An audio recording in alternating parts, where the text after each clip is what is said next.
She had been the person that was responsible for all the business development. I had been I could count on one hand the number of business development calls I'd been on.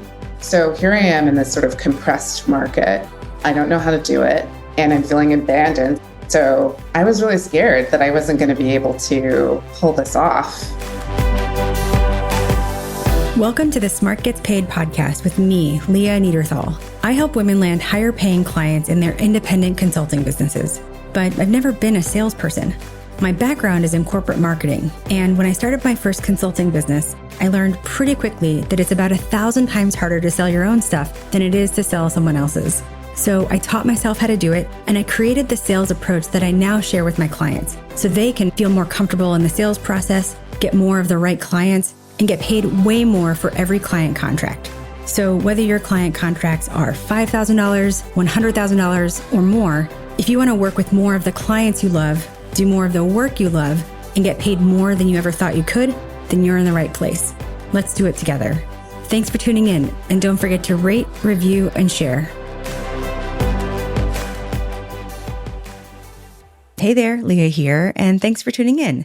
I hope that wherever you're listening to this, wherever you are right now, I hope you're having a great week, making some good progress in your business, and taking some time for you. So if you had seen me back when my former business partner and I first started our consulting business, there is no way you would have taken one look at me and said, you know what? She is really good at selling. She's really good at getting clients.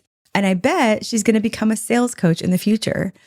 And that's because when we first got started, I didn't do any of the selling.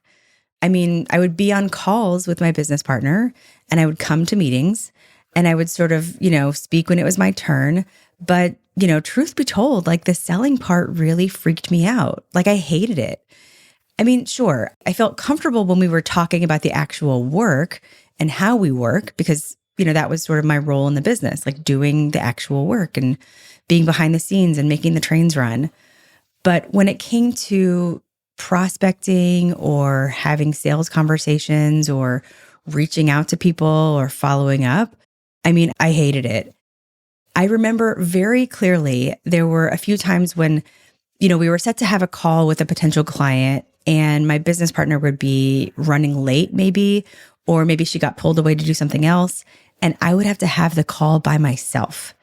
And I remember thinking in those moments, like, maybe I should just reschedule till we can both be on the call.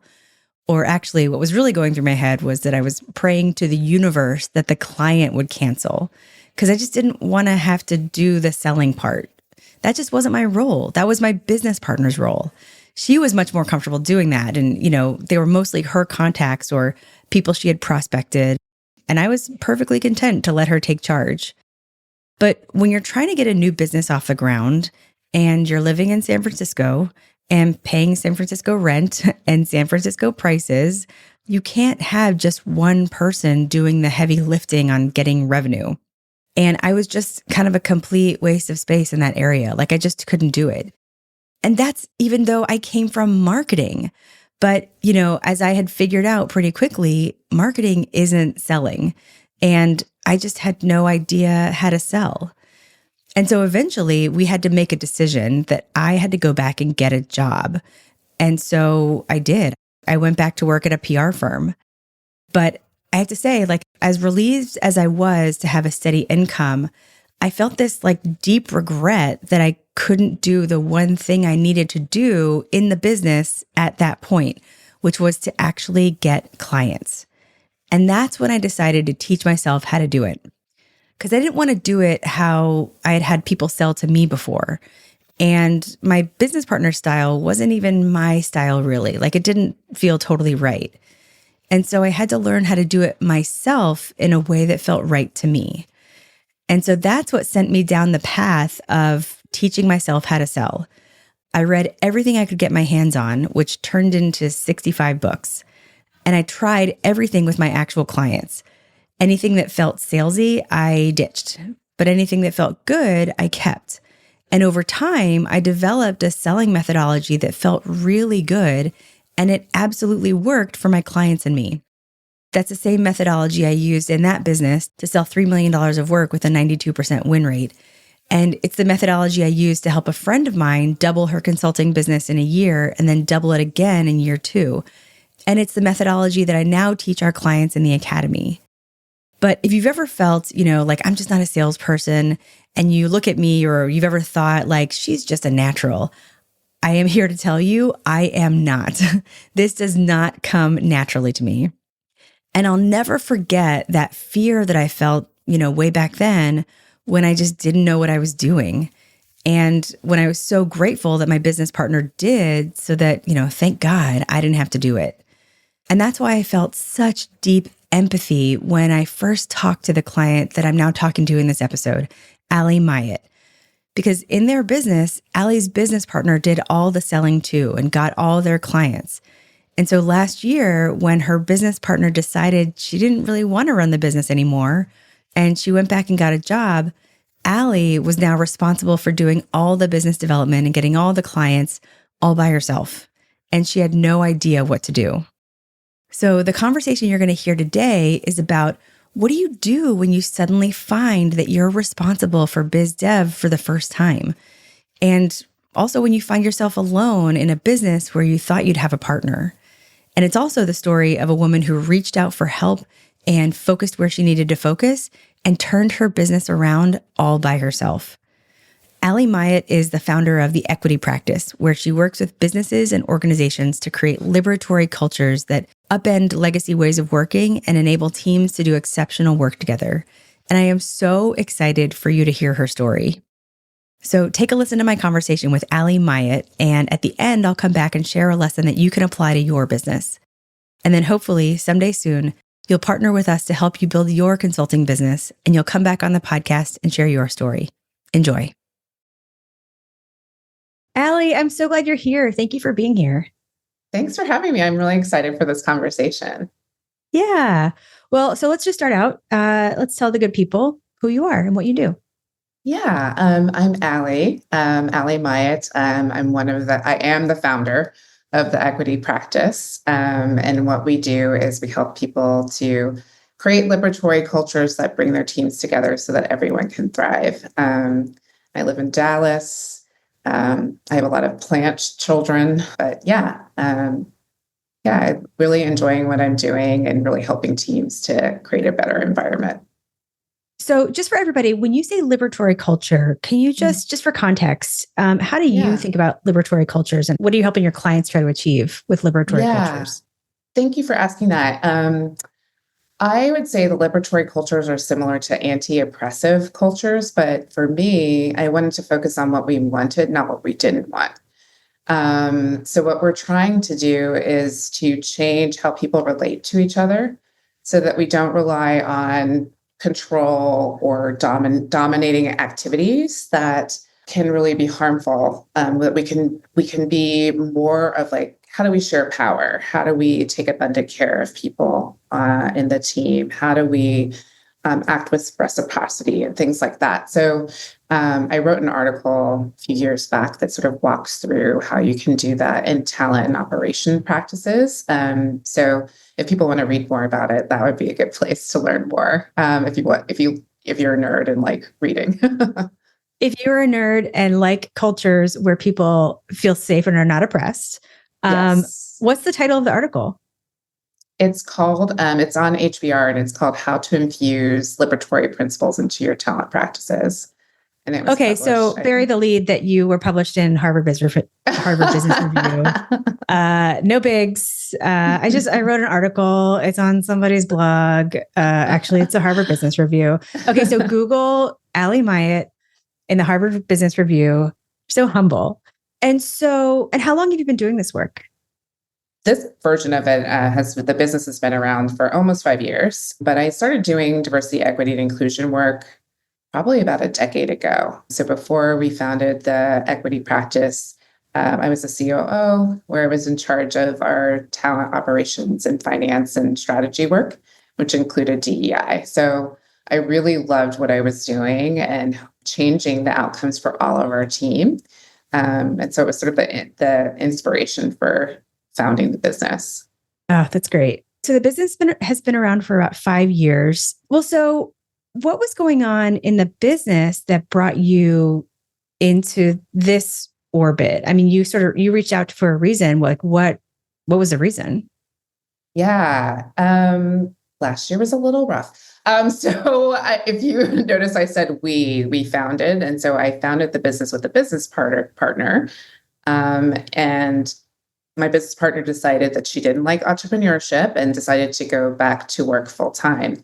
And she had been the person that was responsible for all the business development. I had been I could count on one hand the number of business development calls I'd been on.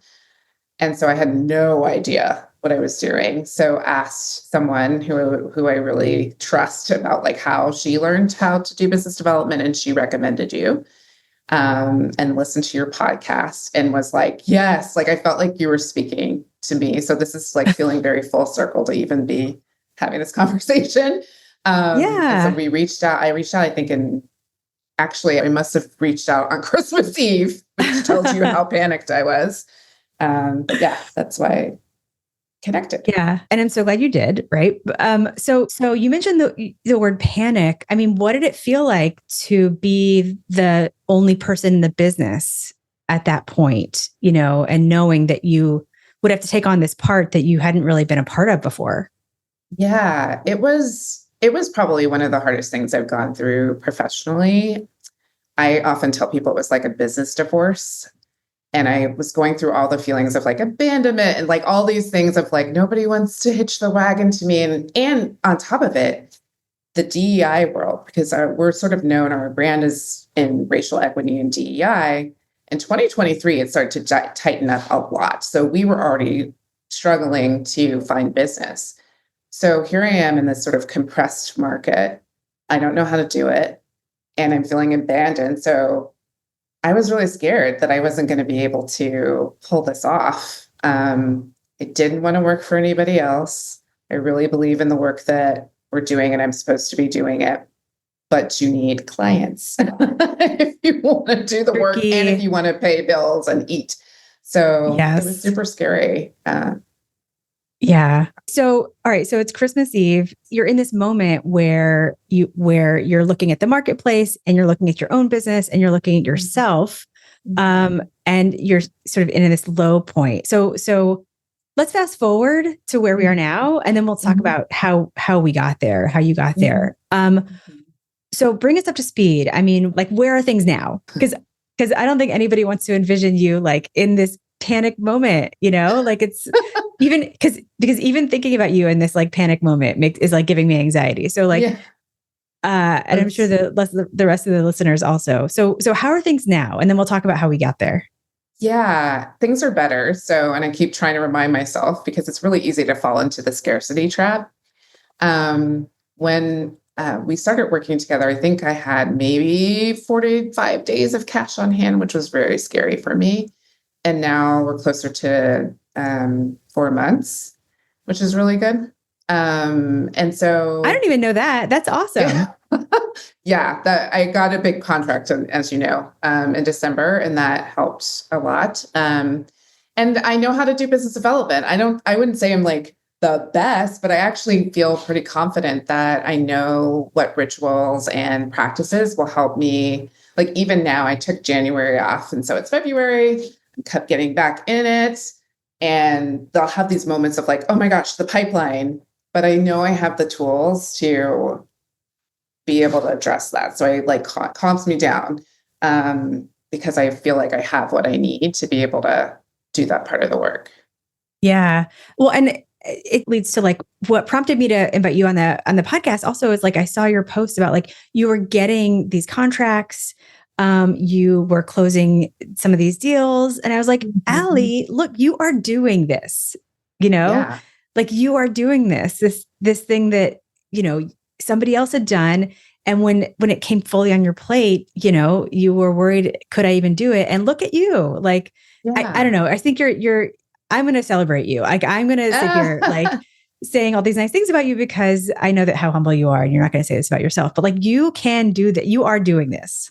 Yes. And I think it makes me a better consultant too. Like being able to be in conversation with potential clients just helps me to understand what people are thinking about more. Like I was just out of that. And I actually like it and then realize now that I probably should have been doing it all along. But, how do you learn things as you get older?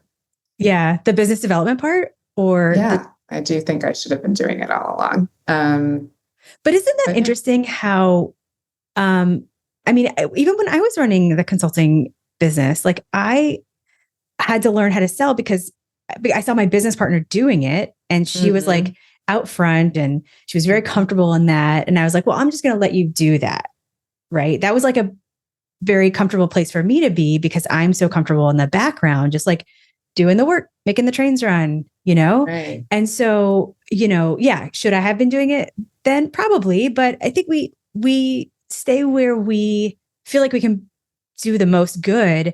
And for a Yeah. lot of us, it's like doing the work. I don't know if that was the same for you. Yeah, I think part of it was so when my business partner and I were trying to figure out who would do what, um, it felt like I would be a better fit for the client facing, like client work. And so she was taking more on of our ops and our business development work. And I've learned like this, I've learned so much about about myself in the last year. I just turned 50. And so when you turn 50, around 49, 50, you go through your Chiron return for those astrology people, which you get to like work on your deepest wound, your like life wound. And this, I'm realizing that I give away a lot. Like I take care of other people before I take care of myself. And I think that that was part of it was like, I didn't pick the role that I wanted. I was like, well, whatever you don't want, I'll pick up was kind of what Mm. happened. And yeah, I'm realizing I do that a lot. I give away a lot. So like Mhm. this transition has been really illuminating about the ways that I wasn't taking up space and wasn't caring for me as much as I was taking care of somebody else.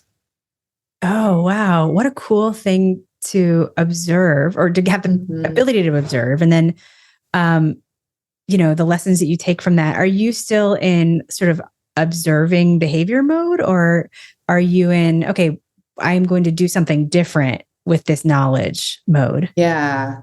Um, I really like the three types of profitability that you talk about. Because when I was doing my reflecting on the year, I was realizing, and I've talked to you about this, like the work wasn't feeling always great. And I was realizing I wasn't having enough time to create what I wanted. So what I'm doing is I'm being very dogmatic about that Monday and Friday. It's like I'm starting there. Like if I want to go to, it was wild. Like even when I was in January, I went to sign up for facilitators training and they had an option in February. And I was like, oh, I can't sign up for this because the client might need that time. What are you talking about? like this client that doesn't exist and hasn't claimed this time, I'm like saving it for them. And then I realized that I did that. So I went ahead and scheduled it in February. So I'm trying to be like more like claiming my time, protecting my time is where I'm starting. And we'll see where it takes me this year. Oh, I love that. And just for everybody, what Alli's talking about, the three types of profitability are financial profitability, obviously making money, professional profitability, doing the work you love with clients you enjoy, and then emotional profitability. Are you having fun? Do you have time for the people and things that matter? And are you optimistic about the future? So oftentimes we really only think about the financial part, but at what cost, right? To Right. either your time or the space you take up or the work you're doing or the joy you find, right? Yeah, absolutely. Yeah. It's so important because I realized last year too that I wasn't doing the work that I love the most. And I was like, why am I doing that? I work for myself. That's crazy. So it's just been a lot. Like this year has been really, it's been hard, but it's been really, I'm like really hopeful about, which feels really weird. Like when you think about what's going on in the country right now, it's nice that the business feels like this little cocoon of possibility right now. That's how it feels, Mm. which is good to have, given that the external world feels chaotic and pisses me off daily. So, You and me both. I know. Well, that's amazing that you've created this space that feels like you I mean, I don't mean to put words in your mouth, but like you can direct how this goes. Mm-hmm. Right. Yeah, it feels that way. I love that. That's amazing.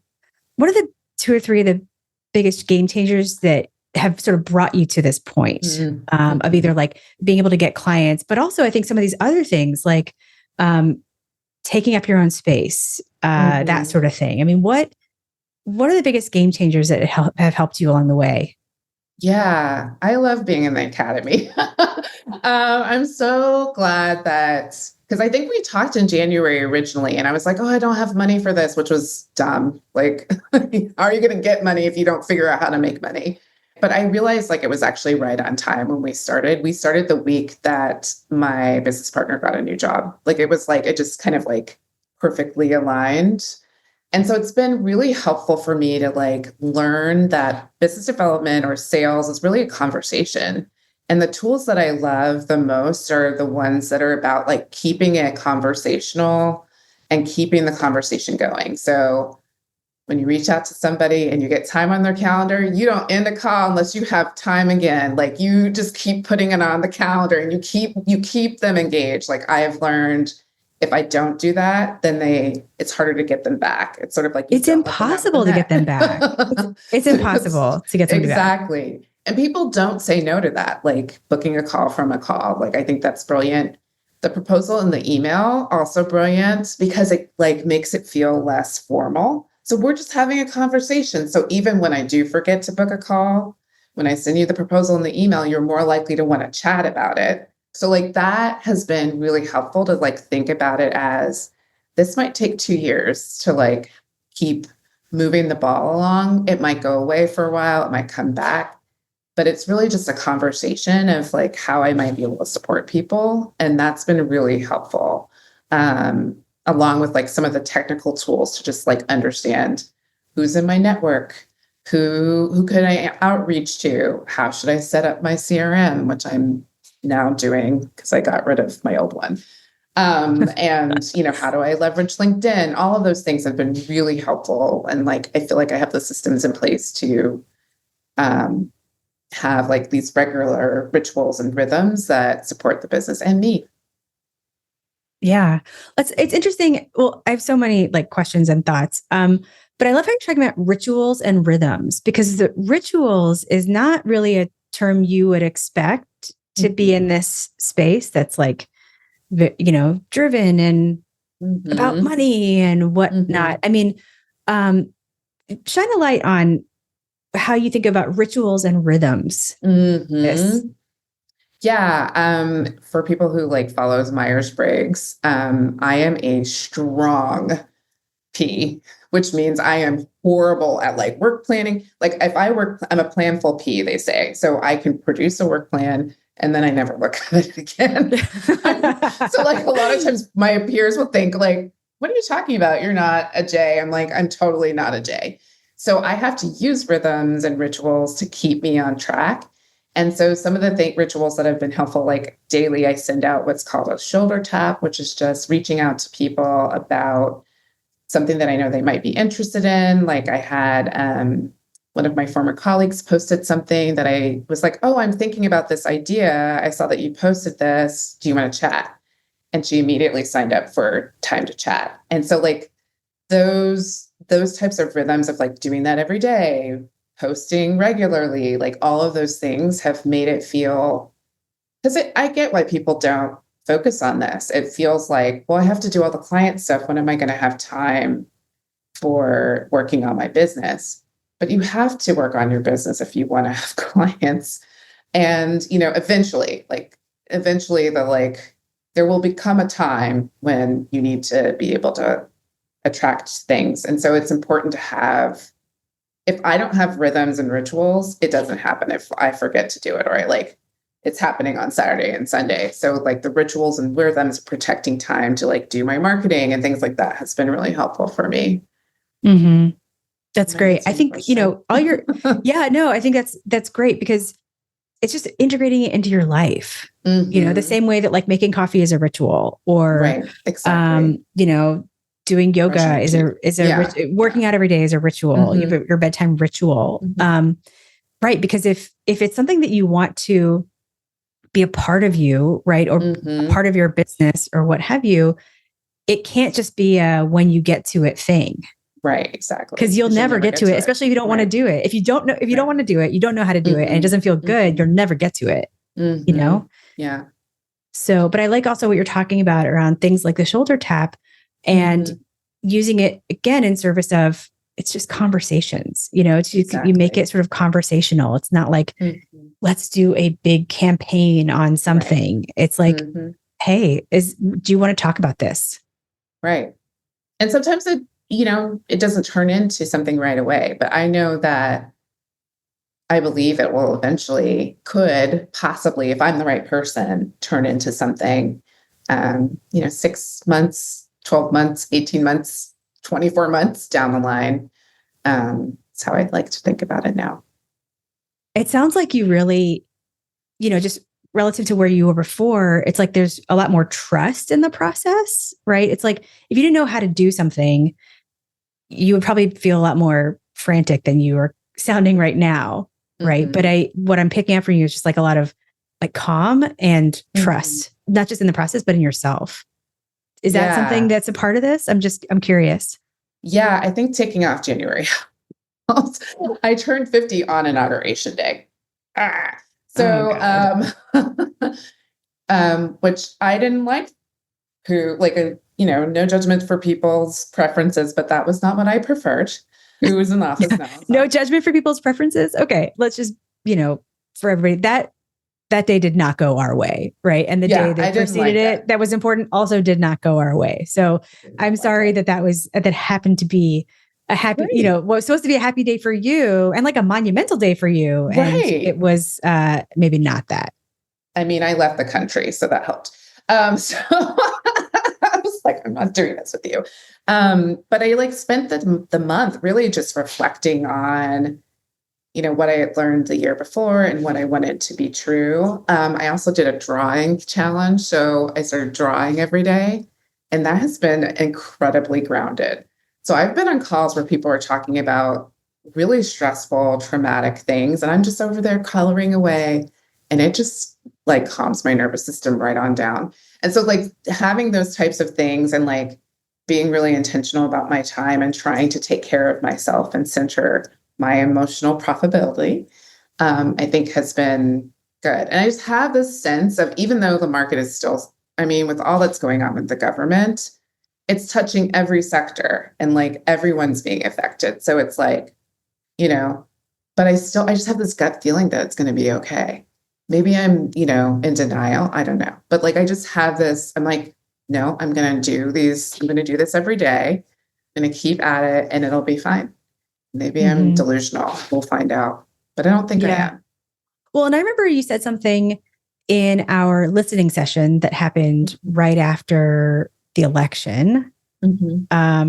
Because I woke up after the election and I was like, oh my God, I need to be with people. I need to be with the Academy, with our members. And so we hosted this session just to share our thoughts and feelings. And it was really, really meaningful for me. And I think it was for, a lot of the women. And you shared a story about how, I think maybe it was that morning or recently do you remember the story about the butterflies?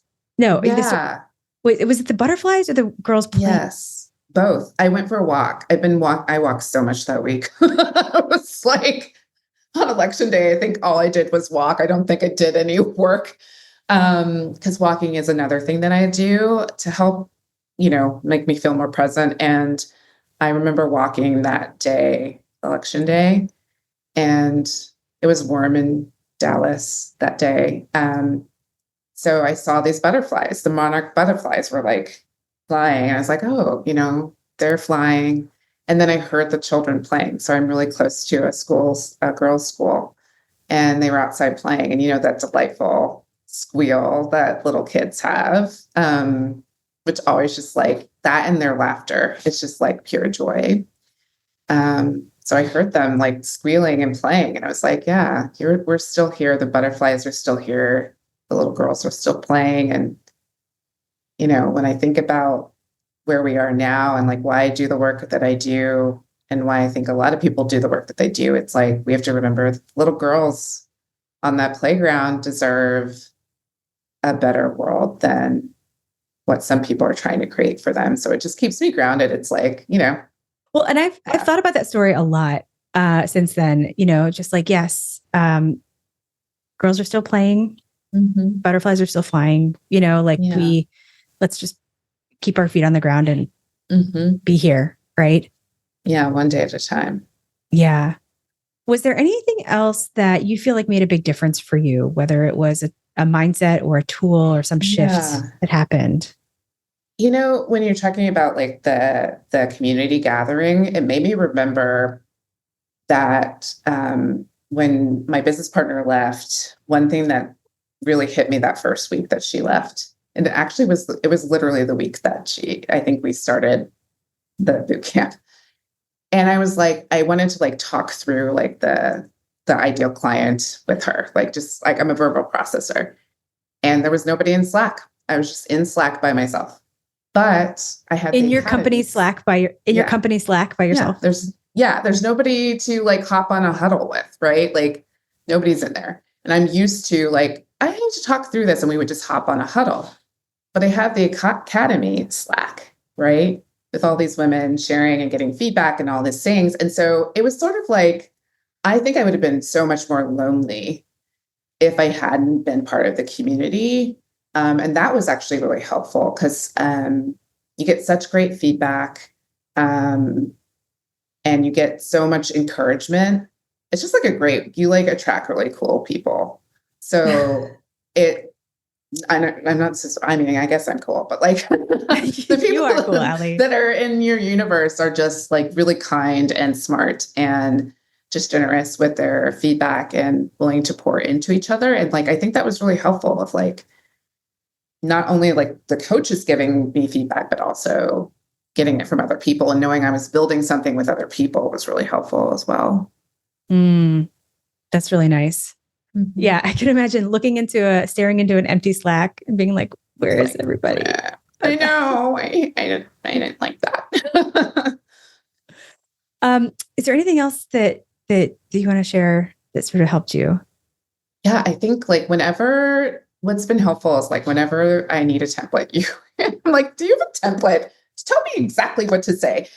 You all are so great. There's so many templates, so you don't have to like recreate the wheel. And I think that was what was really helpful of like having this community where I didn't have to like figure it out on my own was helpful. And I think, yeah, for me, when I started, it was still scary. I didn't know if it was going to work, but like the mindset that I had was like, I'm going to try it. I'm going to do it. I'm going to follow the directions and see what comes from it. And I think that's like whenever you're learning anything, like music, when you're learning music, you're like, you learn your scales and you learn how to put your fingers on the piano and all the things. And then you learn how to play music. And then eventually you learn how to improvise, right? If you keep practicing. And so I sort of see it like this. It's a practice of, I learned so much from just trying things and realizing like some of my early shoulder taps, I'm like, oh, I see why people didn't respond to that. And now I like feel like I have,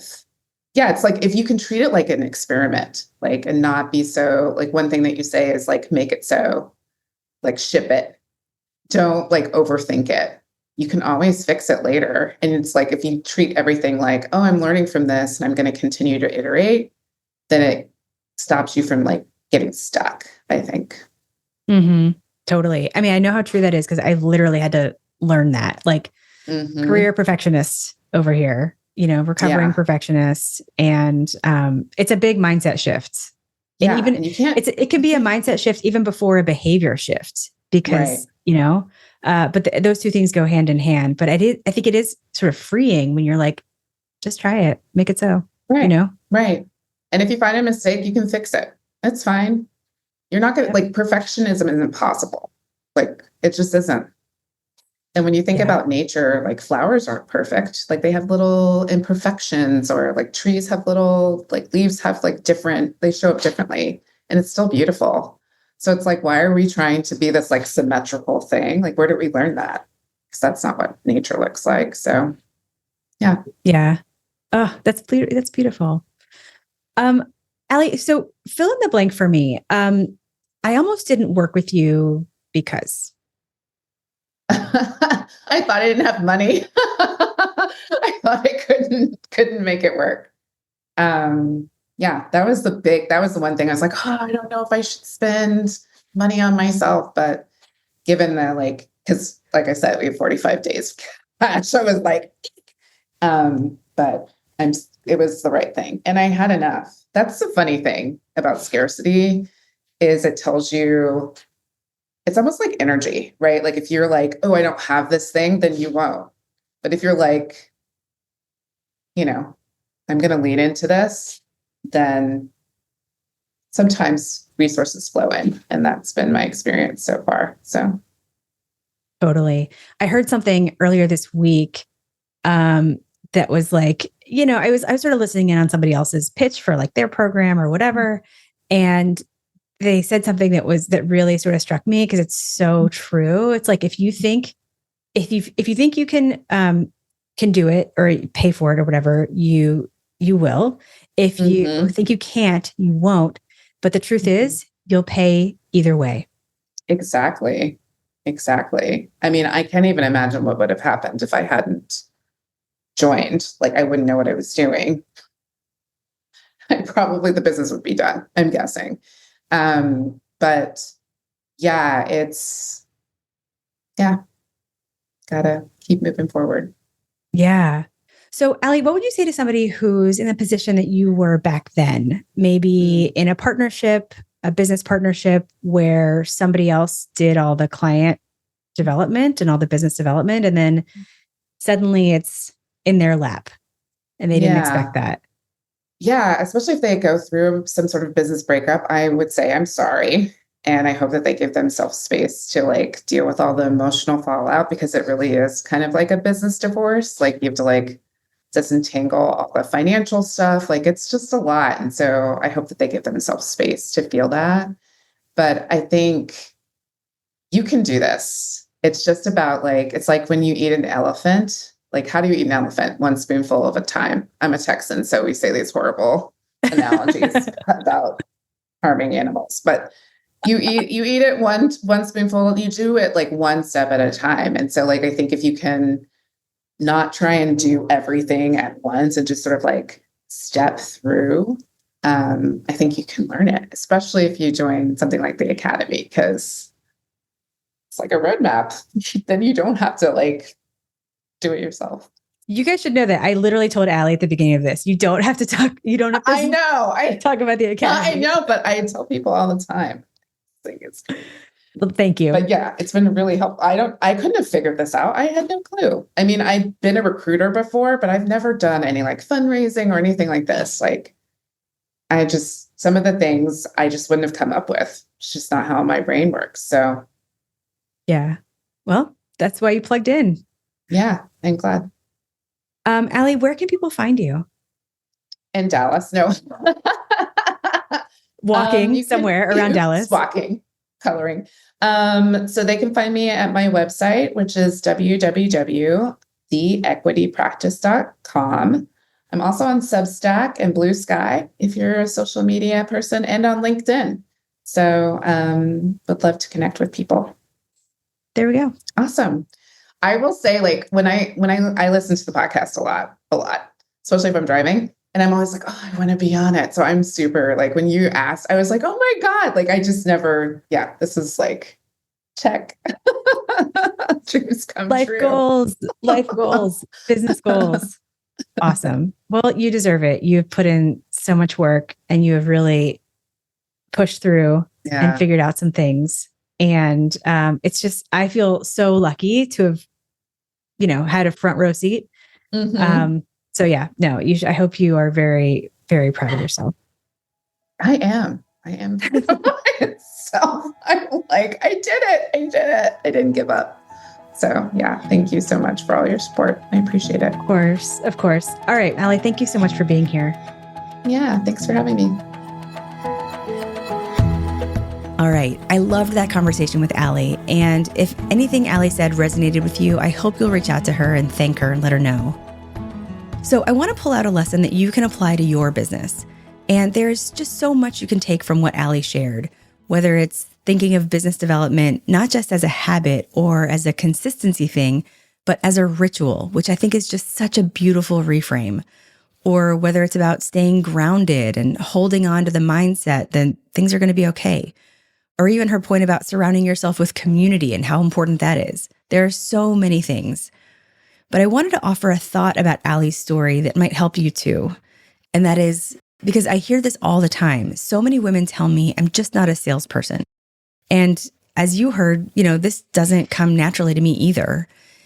And then there's this worry that I hear that if they learn how to get clients, they'll be forced to be salesy or act like a salesperson, which they're going to hate naturally because everybody hates that. But here's the thing, you don't have to be like that. I mean, that's not our vibe. That's not our approach. But even beyond that, I want you to know that you actually don't have to love selling. You don't even have to like selling, but you don't have to like it to be good at it. I mean, I'm going to be honest. I'm a sales coach and selling isn't even my favorite part of running a business. But, like my clients, I learned how to do it and I got good at it. And even more importantly, you can be really successful at it without being a natural, without loving it, and even without liking it. I mean, I've had clients who didn't like selling, and I'm talking about who really resisted it, end up making $100,000 more in a year than they did in the previous year. I've seen clients go from getting paid $40,000 for a project to getting paid $75,000 for the exact same work. I've had clients go from doing a lot of tactical work to selling in strategic work where they get paid for their brain, and go from doing a lot of small projects to working with fewer clients and getting paid more so they didn't have to take on as much and had more time for themselves. And I've seen women finally start charging and getting paid tens of thousands of dollars for work they had been doing for free because they knew how to sell. They knew how to get clients. Because really, I mean, at the end of the day, you're always going to gravitate towards the parts of your business that you love. That's just human nature. But getting clients is really what fuels the business. I mean, it's what keeps the doors open and keeps the lights on and keeps you with work to do. So if you're sitting there thinking, I just don't love this, I'll never be good at this, I want you to know that's not true. You don't have to love it. You just have to do it. And when you do, you might just surprise yourself.